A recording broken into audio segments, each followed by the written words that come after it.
News 24 Kannada ಚಾನೆಲ್ಗೆ ಸ್ವಾಗತ. ಕಲಬುರಗಿಯ ಸ್ಟೇಷನ್ ಬಜಾರ್ ಸರ್ಕಾರಿ ಸ್ವತಂತ್ರ ಪದವಿ ಪೂರ್ವ ಕಾಲೇಜಿನಲ್ಲಿ ಇಂದು ಪ್ರತಿಭೆಗಳ ಸಮ್ಮೇಳನವಾಗಿತ್ತು. ಶಾಲಾ ಶಿಕ್ಷಣ ಇಲಾಖೆ ಹಾಗೂ ಮಹೇಂದ್ರ ಫೌಂಡೇಶನ್ ವತಿಯಿಂದ ಏರ್ಪಡಿಸಲಾಗಿದ್ದ ಕಾರ್ಯಕ್ರಮದಲ್ಲಿ ಸಾಧಕ ವಿದ್ಯಾರ್ಥಿಗಳನ್ನು ಸನ್ಮಾನಿಸಿ ಗೌರವಿಸಲಾಯಿತು. ಈ ಕುರಿತು ಇಲ್ಲಿದೆ ಒಂದು ವರದಿ.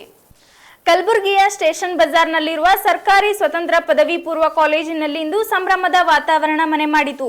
2025-26ನೇ ಸಾಲಿನ ದ್ವಿತೀಯ ಪಿಯುಸಿ ಪರೀಕ್ಷೆಯಲ್ಲಿ ಅತಿ ಹೆಚ್ಚು ಅಂಕ ಗಳಿಸಿ ಸಾಧನೆ ಮಾಡಿದ ಪ್ರತಿಭಾವಂತ ವಿದ್ಯಾರ್ಥಿಗಳಿಗೆ ಮಹೇಂದ್ರ ಫೌಂಡೇಶನ್ ಹಾಗೂ ಕಾಲೇಜಿನ ಸಹಯೋಗದೊಂದಿಗೆ ಹಮ್ಮಿಕೊಳ್ಳಲಾಗಿದ್ದ ಪ್ರತಿಭಾ ಪುರಸ್ಕಾರ ಸಮಾರಂಭವು ಅತ್ಯಂತ ಯಶಸ್ವಿಯಾಗಿ ಜರುಗಿತು. ಕಲಬುರಗಿಯ ಸ್ಟೇಷನ್ ಬಜಾರ್ ಸರ್ಕಾರಿ ಸ್ವತಂತ್ರ ಪದವಿ ಪೂರ್ವ ಕಾಲೇಜಿನಲ್ಲಿ ಇಂದು ಪ್ರತಿಭೆಗಳ ಸಮ್ಮೇಳನವಾಗಿತ್ತು. ಶಾಲಾ ಶಿಕ್ಷಣ ಇಲಾಖೆ ಹಾಗೂ ಮಹೇಂದ್ರ ಫೌಂಡೇಶನ್ ವತಿಯಿಂದ ಏರ್ಪಡಿಸಲಾಗಿದ್ದ ಕಾರ್ಯಕ್ರಮದಲ್ಲಿ ಸಾಧಕ ವಿದ್ಯಾರ್ಥಿಗಳಿಗೆ ಸನ್ಮಾನಿಸಿ ಗೌರವಿಸಲಾಗಿತ್ತು.